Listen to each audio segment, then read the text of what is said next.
All right, let's get right into it. We are looking at a video today from Strong Echo, and I have to be honest with you. hmm If you're looking for, high-octane entertainment, you have definitely come to the wrong place. It is certainly not a summer blockbuster, no. It is distinctively lacking in explosions or chase scenes.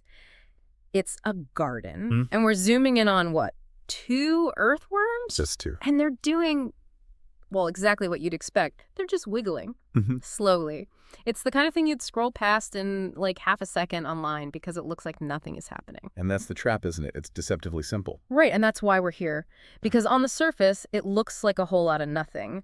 But your argument is that we need to flip that perspective completely. We do. You're saying we should be viewing this as footage of a high-stakes construction site. A construction site, yeah. Yeah. And a chemical processing plant and a recycling facility. All running at the same time. That's the reality of what's on that screen. Wow. Despite the, lack of drama, what you're seeing are probably the most powerful, influential engineers in that entire ecosystem. The silent engineers. I like that. Exactly. And our mission today, really, is to take that boring mayo, those two worms, and explain why, without them, that garden it shuts down. Okay. By the time we're done, I want you to look at those two worms and see them as the heroes of the story. Okay, that is a bold claim for something that doesn't have a spine. So let's unpack the engineering part first. Do it.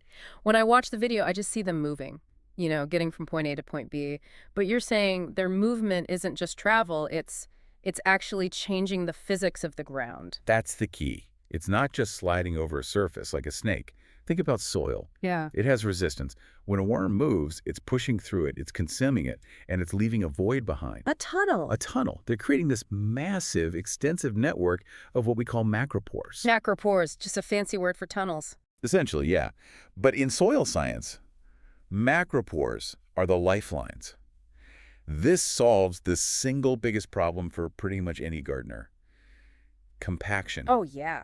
You know when you walk on a garden bed too much, or you have that heavy clay soil, Yeah. it just settles and hardens. Yeah, it turns into concrete. You can barely get a shovel into it. Exactly. And if you can't get a shovel in, a plant root certainly isn't getting in. We call that bulk density, how tightly packed it is. Yeah. If it's high, the roots just can't push through. So the plant is spending all its energy just trying to get a foothold. Precisely. All its energy just trying to survive, not grow. So what those worms are doing in the video, that slow wiggling, is they're lowering that bulk density. They're fracturing the soil. They're creating space. Okay, so they're loosening things up. But usually we use machines for that, right? We get the rototiller out, we Yeah. turn it all up, and it looks all fluffy and productive afterward. It looks fluffy, yes, but there is a massive difference between what a worm does and what a rototiller does.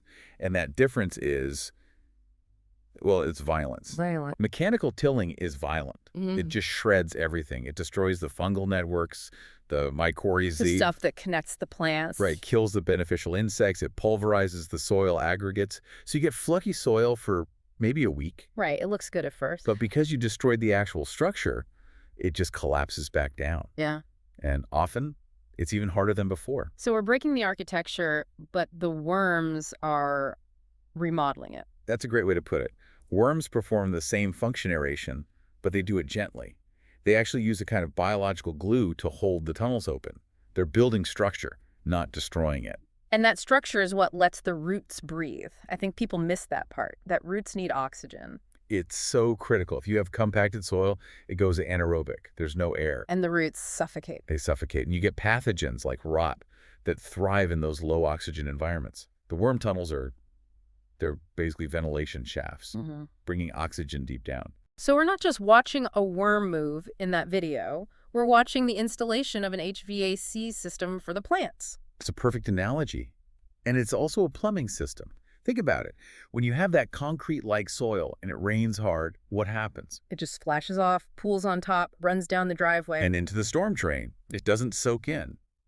But with worm tunnels, that water has a fast lane. It infiltrates deep into the soil immediately. So you're storing the water instead of losing it. Exactly. Which brings us to the second major function. We've done the physics. Now we have to talk about the chemistry. The processing plant.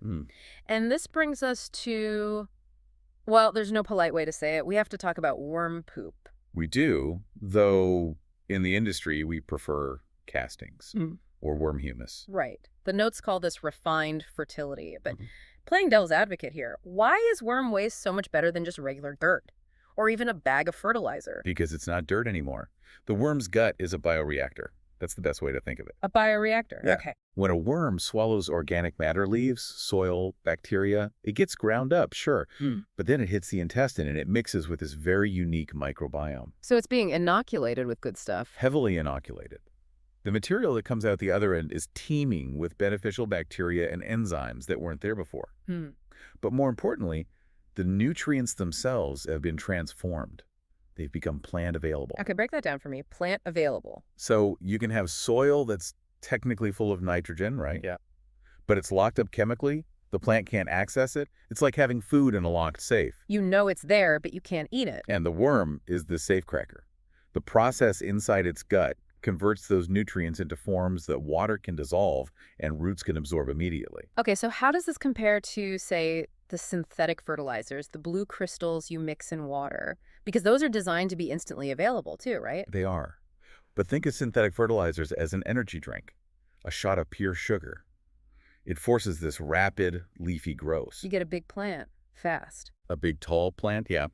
But often the cell walls are thinner. The plant is structurally weaker.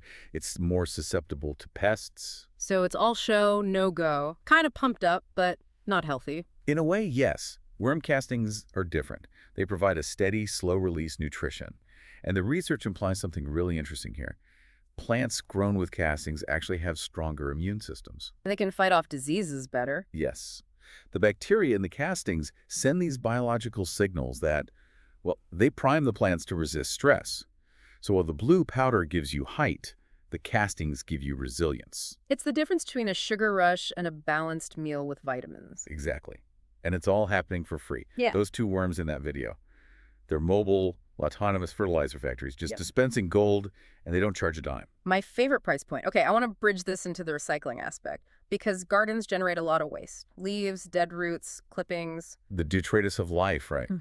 And in a sterile system, that stuff is just trash. It sits there, gets moldy. It's a mess. It's a mess. But earthworms are the primary decomposers. They're the shredders. They pull that organic matter down from the surface, deep into the soil. They're mixing all the ingredients. And this connects to a huge topic we hear about all the time, carbon. Yes, this is huge. When that organic matter just rots on the surface, a lot of that carbon goes up into the atmosphere as CO2. Lost. But when a worm pulls a leaf down into its burrow and digests it, that carbon gets bound into the soil. It gets locked away. It's being stored. It's being banked in the ground. So an active worm population turns a garden from a potential carbon source into a carbon sink. That's a really powerful way to think about it. I want to circle back to water management for a second, specifically climate resilience. We're seeing weirder weather everywhere, flash floods, then drought. The notes say worms act as a buffer. How? It goes right back to that sponge structure we talked about. When you get those intense rains that just wash away topsoil, the worm burrows act like storm drains. So your garden doesn't erode. Right. But then, flip the coin, now it stops raining for 3 weeks. Because the water infiltrated deep and because the castings hold moisture so well, the soil stays hydrated longer. It's a reserve tank. It is. A garden with worms is naturally more drought-proof. Your plants might survive a heat wave that kills your neighbors simply because the architecture under them is better. It's amazing. Now, I want to pivot here. The source material brings up a specific environment I found fascinating, the greenhouse. Yes. The high-pressure environment. The strong echo video looks like it's outdoors, but let's imagine those worms are inside a greenhouse. The stakes change then, don't they? Oh, stakes go way up. A Oh. greenhouse is a closed system. Meaning nature isn't really helping you out as much. Exactly. No leaves blowing in, no new bugs migrating through, no natural rainfall. You've excluded nature to control the climate, but you've also excluded the natural replenishment cycles. So the soil is totally on its own. And it gets tired. The source used the term soil fatigue. Which sounds relatable, but what does it mean for the dirt? It means it gets compacted, chemically depleted, and biologically dead. It's been used over and over, season after season. And this is where the worms go from being, like, nice to have to essential. Absolutely essential. In a greenhouse, you need something that is constantly aerating the soil. You need something that's cycling nutrients because nothing new is coming in. And what about the space? In a greenhouse, you're cramming plants in tight. Much tighter. The planting density is way higher, so the root zones are all fighting for space. In that scenario, soil structure is everything. If the soil is compacted, it's game over. Game over. But if you have worms creating those pathways we talked about, Then the roots can find space, even when it's crowded. exactly. They optimize the living space. They allow the roots to get the most out of the limited soil they have. So for a sustainable grower, worms are kind of the only way to make the math work long term. They're the only way to close the loop. Otherwise, you're fighting a losing battle against soil degradation. You're just fighting nature, and that's always an expensive fight. Which brings us to our last bit, which I found the most poetic part of this whole thing. The idea of worms as the honest messengers. I love this concept. The quote was, "They do not lie." Explain that. If I go out to my garden, what are they telling me? Well, think about what a worm needs to survive. Yeah. They're actually pretty sensitive. They need moisture, but not a swamp. They need organic matter for food. They can't tolerate high levels of salts or pesticides. I have high standards. They do.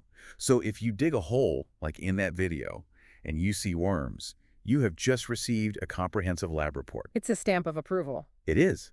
You Oh. know instantly your moisture is balanced, you have carbon in the soil, and you haven't poisoned the ground. Their presence confirms the whole system is working. And the flip side, if I dig a hole and it's a ghost town, That's a flashing red light. It's a diagnosis. It tells you something is fundamentally broken, even if your plants still look okay for now. the crash is coming. The crash is coming. The soil might be too acidic, too dry, completely sterile. Their absence tells you the life support system is offline.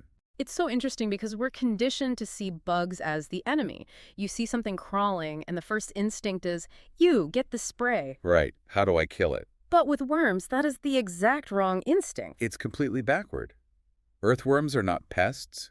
They are indicators to be celebrated. They are proof of life. So let's bring it back to that strong echo video, those two humble worms. They're not just wiggling around, they're securing the future of that entire garden. They are the foundation. A garden without them is just geology. It's just crushed rock. Yeah. A garden with them is a functioning ecosystem. They're supporting everything we see on top. Every tomato you eat, every flower you smell, it's all because of them. It really changes your perspective. Next time I'm digging and I see a worm, I'm not going to think, oh, slimy. I'm going to think, thank you for your service. The salute is definitely in order. A small nod, at least. So here's the thought I want to leave everyone with. We spend so much time obsessing over the top of the garden, the aesthetics, the harvest, the part we can see. We look at the penthouse. But that video reminds us that the real work, the heavy engineering, the chemical refining, the water management, it's all happening in the basement. That's right. The most sophisticated processing plant in the world is operating in the dark, right under our feet. And the best part, the staff works for free and never calls in sick. You really can't beat that. Thanks for diving in with us. Now go outside, turn over a shovel full of dirt, and see if your messengers are there. We'll see you next time.